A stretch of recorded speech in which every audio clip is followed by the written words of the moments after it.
تو آج ہم بات کریں گے کہ یہ جو ٹریئرز NFT ہے کیا یہ حلال ہے یا حرام ہے.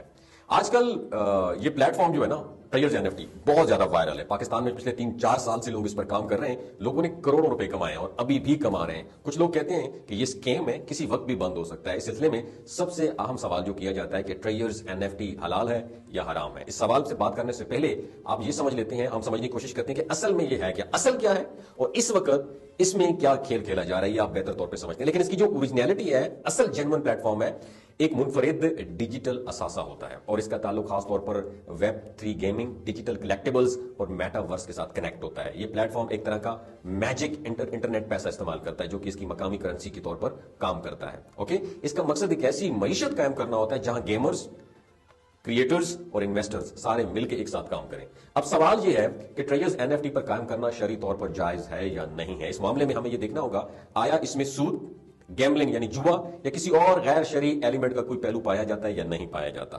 یاد رکھیے اس پہ میں نے کچھ دن پہلے جب یہ دیکھا, کیونکہ بہت سارے علماء حضرات جو اس کو ایک حصہ جو ہے پراپر ایک سسٹم ہے جس میں آپ کو روزانہ کام کرنا پڑتا ہے, یعنی صرف سرمایہ لگانے سے منافع نہیں ملتا بلکہ اس پہ ورک کرنا ضروری ہے. تو ٹریئرز NFT میں آپ ایک مخصوص ٹوکن خریدتے ہیں جو کہ نان فنجیبل ٹوکن ہوتا ہے, تو یہ تو کافی حد تک بہتر ہے. لیکن اس کی اگلی جو ایک یوں سمجھے کہ اس کا حصہ ہے اس پہ بہت سے لوگوں کے تحفظات ہیں. جیسے کہ بنو میں نے یہ دیکھا کہ بہت سارے علماء نے اکٹھا ہو کے جس طریقے سے اس کو غلط طریقے سے استعمال کیا جا رہا ہے جو کہ سود اور غیر شرعی میں اصطلاحات آ جاتی ہیں, تو اس پہ انہوں نے اس کو سود کے زمرے میں کرا دیا اور اس کے اوپر فتویٰ بھی دیا ہے, اور میں ویڈیو کے اینڈ میں یا ویڈیو کے درمیان میں وہ فتویٰ بھی آپ کے ساتھ میں شیئر کر لیتا ہوں. اب بات کرنے کا مقصد ہے کہ یہ خرید و فروخت جو پراپر اس کا سسٹم ہے اس میں خرید و فروخت ڈالر میں ہوتی ہے اور اس کی مارکیٹ ویلیو بھی ہوتی ہے.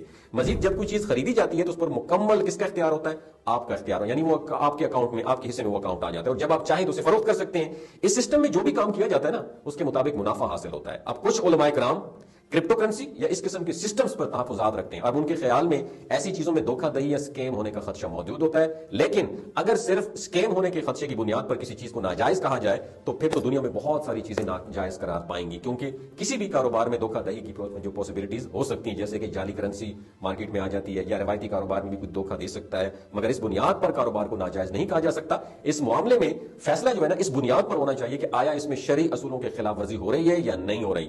اگر اس میں سود, جوا یا کسی بھی غیر شرعی چیز کا ایلیمنٹ نہیں پایا جاتا اور آپ کا اکاؤنٹ مکمل طور پر آپ کے اختیار میں ہے تو یہ کام جائز ہو سکتا ہے. البتہ اس میں کسی بھی طرح کا دھوکہ یا ایسی شرط موجود ہو جو اسلامی تعلیمات کے خلاف ہو تو اسے کرنے سے اوائڈ کرنا چاہیے. میں اس لیے کر رہا ہوں, اس میں کچھ چیزیں ایسی شرائط جو بالکل پراپر طریقے سے اگر ٹوکن خریدتے ہیں, رکھتے ہیں, پرچیز کرنے کے بعد سیل آؤٹ کرتے ہیں, تو یہ جو شک ہے یہ پراپر طریقے سے میں سمجھتا ہوں, میری اپنی بھی ایک رائے ہے کہ یہ کافی حد تک اسلامی شرعی اصولوں کے مطابق ایک ویلڈ چیز ہے کہ آپ اسے رکھ کے پھر بیچ دیتے ہیں.